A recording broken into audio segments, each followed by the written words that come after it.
Someone on YouTube, hello everyone. We're going to reschedule Bronson. So if you're tuning in just to see the man who was incredibly nice with this whole thing, then by all means, you may pop off. Hey Zach, I'm just going to chat for a couple minutes here and explain how I screwed everything up, which is what happens. I'm a little bit fried, guys. We've been shipping the gangster nonstop, and as a result, I am a little bit fried. There we go. We got everything we need now. Go back to main.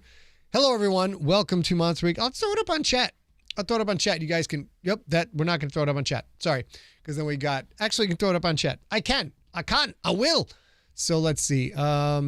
Zoom. Yeah, completely and utterly my fault, everyone. Bronson was, as always, a absolute delight of a guest, and we chit-chatted. Frankly, he was so goddamn interesting and fun to talk to that I forgot to turn on the streaming part of the stream. So we take the stream, and then the stream goes to Restream.io, and Restream.io then filters it out to Facebook and Twitch and LinkedIn, Instagram, etc. And I just having so much fun talking to him, I forgot to turn on the gosh darn stream part of it. So this is completely my fault. And hello, Robert. Carol, yes, I am humid. Cliff, I'm humid. You guys can see I'm a little bit fried right now. It's been a very busy week for Ariel Girl and I, and yeah, Lonely Bob, giant oops. But I just want to come on and tell everybody, super sorry about this. It's going to be, when we do get it rescheduled, it's going to be a very fun show. He's going to be a great guest, super fun guy. He's got that lovely low rumbling voice, which, if you watched him back in the day in Perfect Strangers, it's sort of hard to connect the voice he had his character make week in and week out with his natural voice, which is, I think, lower than mine by probably half an octave or something like that. So, I will just say that I screwed that up, and hold on a second.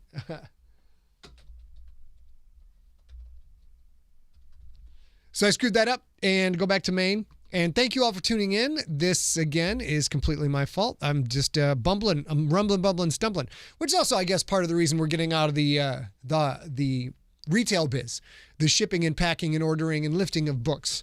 Right now, I'll tell you, I've been doing the books nonstop, the Gangster Hardcover nonstop for 5 days. My back hurts, y'all. I mean, the years are getting a little bit, getting to me a little bit, I think. So, holy cats, what a great audience we got lined up. I'm really sorry, guys. 27 people on Facebook, 5 on YouTube, a couple on Twitch. So we will get this man back on, and I'm bursting at the seams with information and trivia about the Wicked Witch of the West. And I can't say any of it. We'll have to save it for the show. Jeff Hex on Twitch finished the Stone Wolves today. I would say congratulations to you, but congratulations to me, because if he finished it, that must have been good enough for you to get all the way through. Maria D'Souza's back hurts for us. I had to do like 20 minutes of stretching today, and the whole time I'm complaining to my wife. I'm like, oh, sakes alive, my back is just aching. I do, however, have my scotch. So I'll have a couple sips of scotch, and you know what? Let's have a free-for-all. If you guys have any questions, anything you want to know, let me know. I will answer those in the stone room. Holy cats. I need some goddamn sleep. This is out of control. The best thing about the Wicked Witch of the West so far is that I know what I can do. I keep getting these surprises when people come in with these monsters that I never thought about.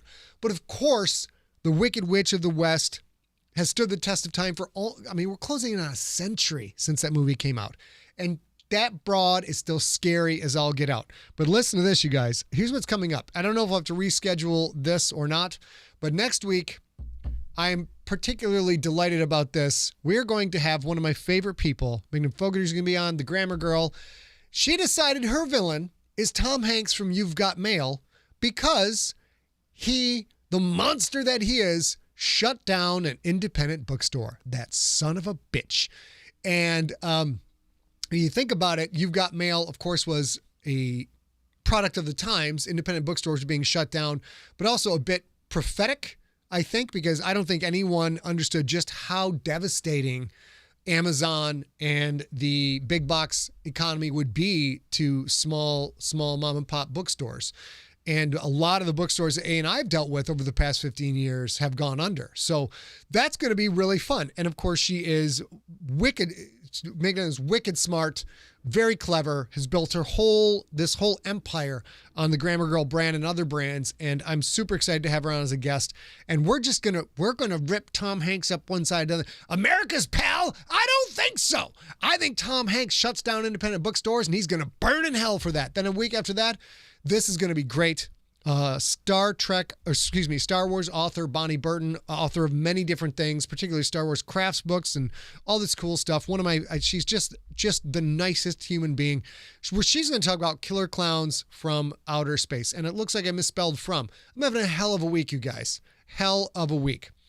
And let's see, then we go into, Lonely Bob says Tom Hanks was only a villain in The Road to Perdition. Very good. He was definitely a villain in that.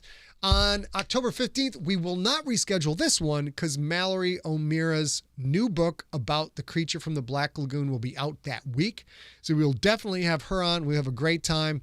And then coming up on October 22nd, this we might bump because Dr. Kiki Sanford from This Week in Science fame, wonderful science communicator, brilliant human being, delightful person.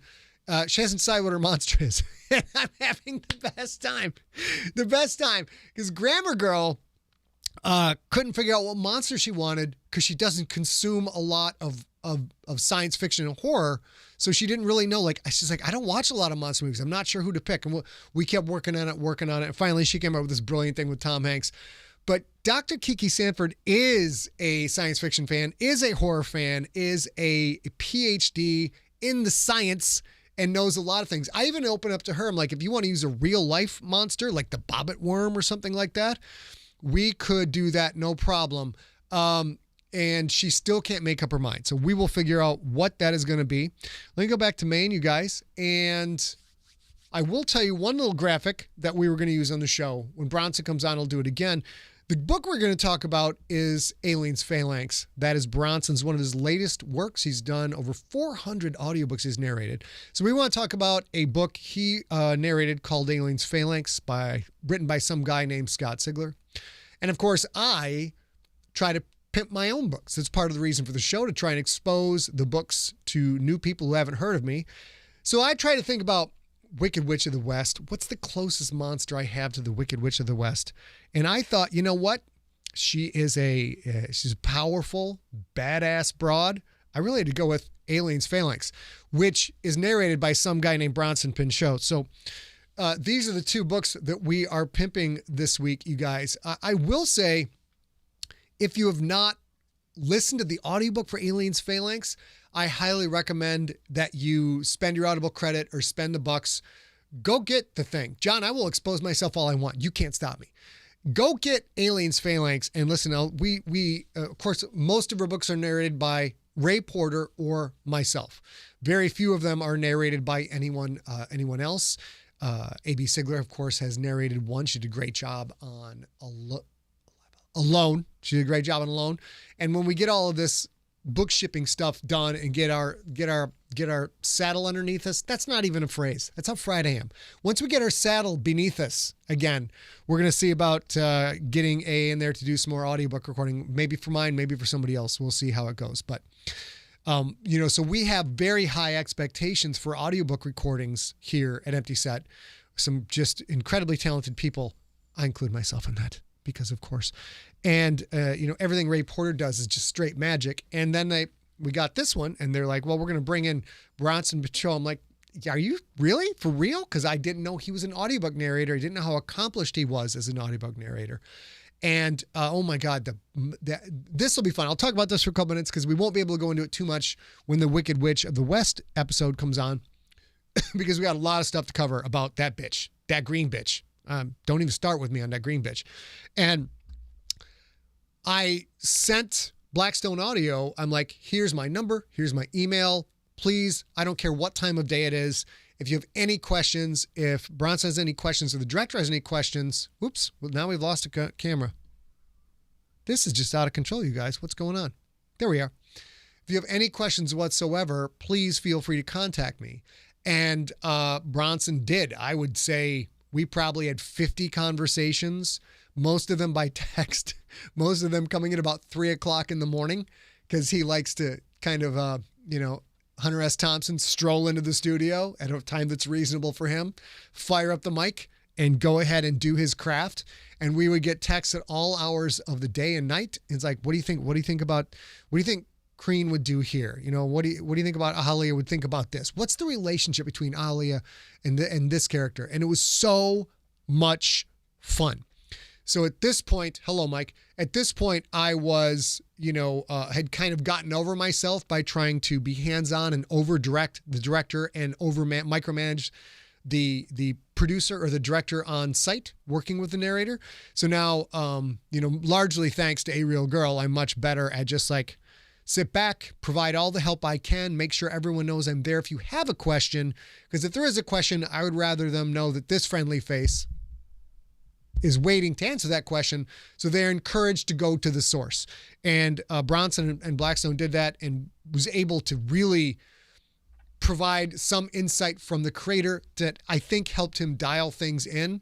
And one of the most satisfying creative experiences of my career was being sort of an assistant to the talent, to be like sitting there like in the writer's chair and like, well, I think the character would do this, and I think the character would say it this way. And then sometimes he would take that and sometimes he'd go off in his own interpretation. But it was just so much fun. Thank you, David Kiefer says, congratulations on the #1 rating for the Phalanx as Alien spinoff novel.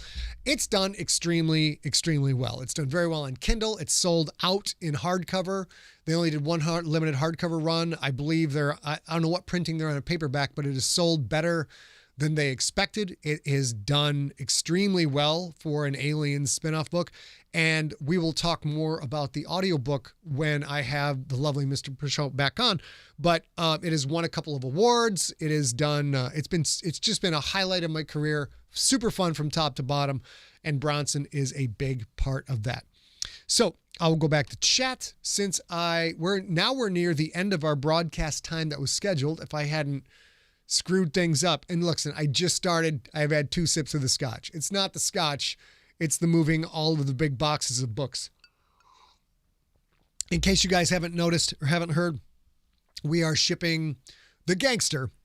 The Gangster. I'm going through, not only is everything else going on, apparently I'm going through a third puberty. It's a beast. We're shipping out copies of The Gangster, and it is quite fun and quite a lot of work to ship that out. But if you guys haven't got your copy, if you go to scottsigler.com/thegangster, one word, you can order a hardcover. I keep forgetting to tell you this.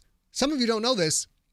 The hardcover pre-order comes with a 36 by 24 full color map of the Siglerverse, the GFL era of the Siglerverse, which is the same map for the Crypt era of the Siglerverse. So they're very close. So if you get the pre-order for the hardcover, you get this beautiful map designed by Scott Pond with a lot of creative assistance from Empty Set Continuity czar Jean Viscara.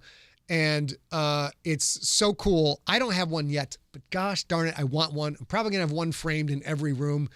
And with all of the punch space technology, punch drive technology that goes on, particularly in books 6, 7, 8, and the Stone Wolves, it's a very handy accessory to have available so that you can see where everybody is going, where everybody is traveling. But I'm super pumped about the map. That is being shipped out by Scott E. Pond Enterprises. We will not be, A and I will not be shipping that out ourselves, and I don't know when that goes out, but probably pretty soon. Missy, I'm sorry. I had a technical faux pas. I screwed something up.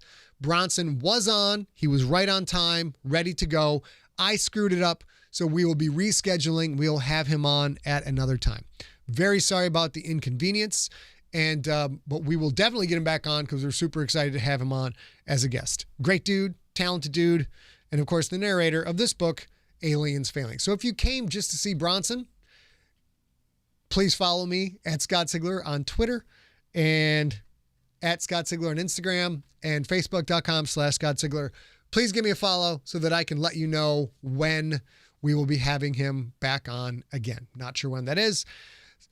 Crazy the first time I've screwed it up this bad, but it was screwed up. We lost 10, 15 minutes, so I had to let him go because I hadn't figured out what I had done wrong. Once I figured out what I had done wrong, it was already gone. So deep apologies to everybody. Sorry about that. Sheepdog, where is the shirt order? I don't know, but we will be shipping out t-shirts pretty soon. Everything that was ordered will be going out. Oh, if you guys are asking about the Gangster t-shirt order, I don't know. That's from Scott E. Pond Enterprises. We have nothing to do with that. That is a licensing deal. He had to send me 2 boxes of Chocodiles and a 6er of Bud Light. Would like to point out the 6er of Bud Light came in with only 5 bottles. Scott Pond claims it's a shipping error. I have my doubts. All right, guys. I can only apologize so much for screwing this up, but I'm super excited. We'll have him back on. We will be back next week with Grammar Girl at Friday at 4 p.m. Pacific, 7 p.m. Eastern Time. It's going to be super fun. Of course, when we're talking about that rat bastard Tom Hanks, because he played a character who shut down an independent bookstore in You've Got Mail. And for someone who's as literary focused as Grammar Girl, it's hard to imagine anyone being a worse villain than that. That should be very fun. I am definitely going to get some rest, Maria. Thank you, Tracy. I'm going to get some sleep. I'm going to be back in the warehouse tomorrow, bright and early, shipping you guys all out the books. Yeah, Jeff, if you got a question, shoot. Everybody, I'm just going to take questions from the chat room for a couple minutes. So if you've got a question, fire it out there. If you came to see Bronson, he will not be on tonight. Feel free to drop off. And if my jabbering bores you, feel free to drop off. It is all fun. Yes, Mario, that is absolutely correct. I got all the graphics done. I got all these lovely covers done, all these posters of the Wizard of Oz. Everything was great. Script is done. Ship shape looks good. My belly's full. Everything's going fantastic. And I just sort of forgot to turn on the wibbly jubber knob. Forgot to do that. Maria, yes, my lovely wife will hopefully get some rest. Jeff says he doesn't have a question. He just enjoyed hearing all the Q&A from others on the podcast.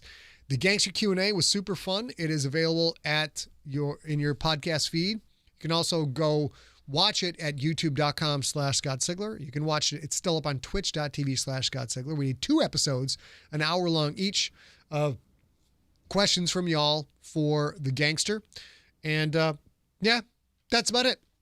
Since we don't have any questions, I hope to see you all here next Friday. I will definitely turn on the Wajubli knob and everything will be great.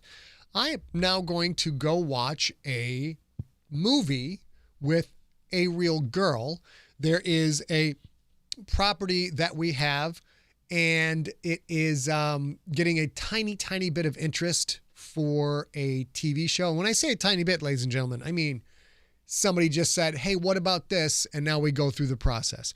But one of the fun parts of this process is there's already a director who knows the screenwriters. So if that thing goes, it'd be this big package deal. So A and I get to watch a movie tonight that is directed by the person who would wind up directing the pilot episode if it was to go.